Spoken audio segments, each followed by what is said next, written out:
Në muajin e Ramazanit, zemrat zbuten, shpirtrat pastrohen dhe duaja merr një peshë të veçantë tek Allahu.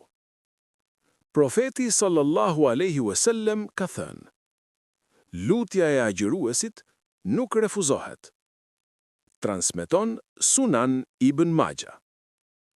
Prandaj, mos i humb këto 3 momente të arta për të lutur. Së pari, pak para iftarit.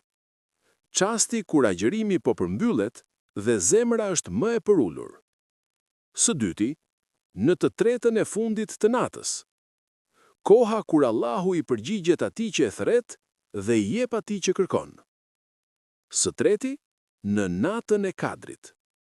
Një natë më e mirë se 1000 muaj, ku duaja ngrihet me vlerë të jashtëzakonshme.